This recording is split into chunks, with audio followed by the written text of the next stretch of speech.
आपण तेरखेडा जिल्हा परिषद गटातून शिवसेनेच्या वतीने निवडणूक लढवत आहे. आपण काय कामं केली आहेत आणि कुठल्या कामाच्या जोरावरती आपण या निवडणुकीला सामोरे जात आहात? तेरखेडा जिल्हा परिषद गटात कामं सावंत साहेबाच्या माध्यमातून असतील किंवा मी स्वतः केलेली असतील भरपूर कामं आहेत. शेतरस्त्याची कामं असतील, बाकी शासकीय योजनाची कामं असतील आणि सावंत साहेबांनी फटाका उद्योगासाठी भरपूर काही योगदान दिले ह्या 4-5 वर्षात. आणि शेतरस्ता असतील प्रामुख्यानं 20-20, 30-30 वर्ष रखडलेले शेतरस्ते आहेत. अशी भरपूर कामं आहेत सावंत साहेबाच्या माध्यमातून झालेली आणि आम्ही स्वतः केलेली भरपूर कामं आहेत. नेमकं धनदानगी शक्ती तुमच्या विरोधात उभा आहे, तरी सुद्धा तुम्ही नेमकं कसा प्रतिसाद आहे लोकांतून आपला? लोकांचा खूप प्रतिसाद आहे. 20, 25, 30 वर्षाला प्रस्थापित आहेत. तेरखेडा जिल्हा परिषद गटात 16 गाव आहेत. 16 गावात जर तुम्ही गेलात तर ह्यांना काम 30 वर्षात काम केलं काय दाखवायला सुद्धा नाही. एकही काम नाही त्यांना काय केले लोकांसाठी किंवा जनतेसाठी. त्यांना कामच नाही दाखवायला त्यांना काय काम केलं आहे ते.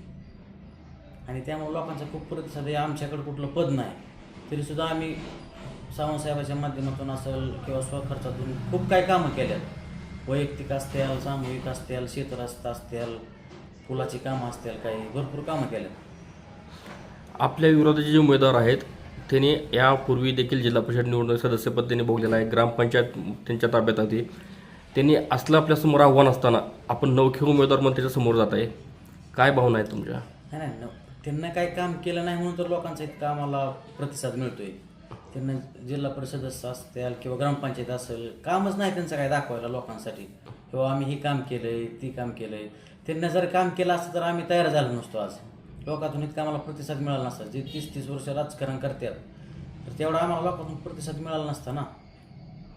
मुस्लिम समाज महायुतीच्या विरोधात असताना मुस्लिम समाजाचा तुम्हाला वाढता पाठिंबा दिसतोय.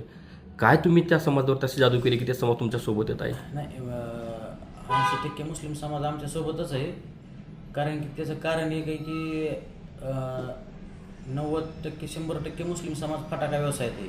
आणि या 4 ते 5 वर्षात सावंत साहेब ज्यावेळेस पहिल्यांदा पालकमंत्री झाले तेव्हापासून फटाका व्यवसायासाठी साहेबांचं खूप भरपूर योगदान आहे.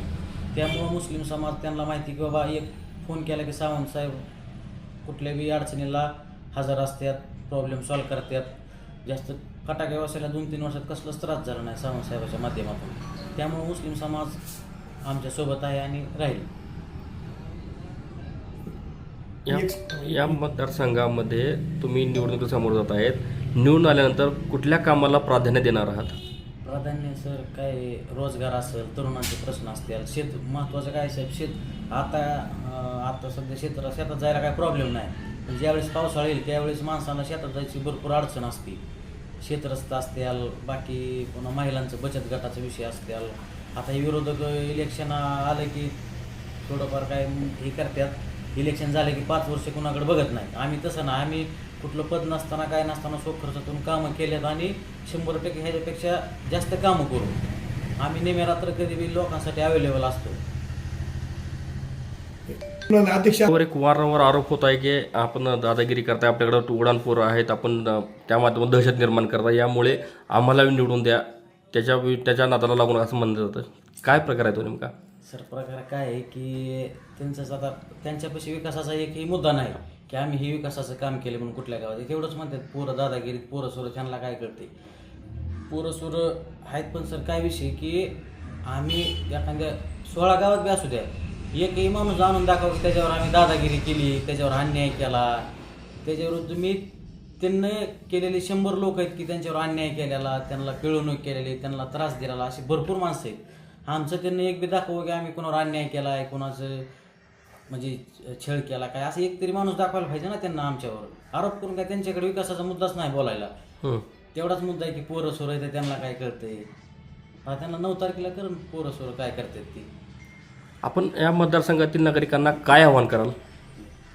आव्हान एकच आहे की आदरणीय एकनाथजी शिंदे साहेब राज्याचे माजी मुख्यमंत्री, विद्यमान उपमुख्यमंत्री यांच्या काळातच लाडकी बहिणीची योजना चालू झाली. अशा भरपूर योजना चालू झाल्या. सावंतसाहेब आरोग्यमंत्री असताना तेरखेडासाठी 100 खाटाचं प्राथमिक आरोग्य केंद्र मंजूर झालं आहे. आता ते चालू होईल लवकरच. म्हणजे अशा भरपूर योजना आहेत. ते स्वखर्चातून तर काही विषय नाही. पुन्हा 12 वर्ष बंद असलेला नरसिंह सहकारी साखर कारखाना चालू केला साहेबांनी, त्या माध्यमातून शेतकऱ्याचा प्रश्न सुटणार आहेत. असे भरपूर विषय आहेत आणि वैयक्तिक काही जरी अडचण असली तरी सावंत साहेब 100% प्रत्येकाच्या मदतीला धावून येतात. काय आव्हान करा नागरिकांना?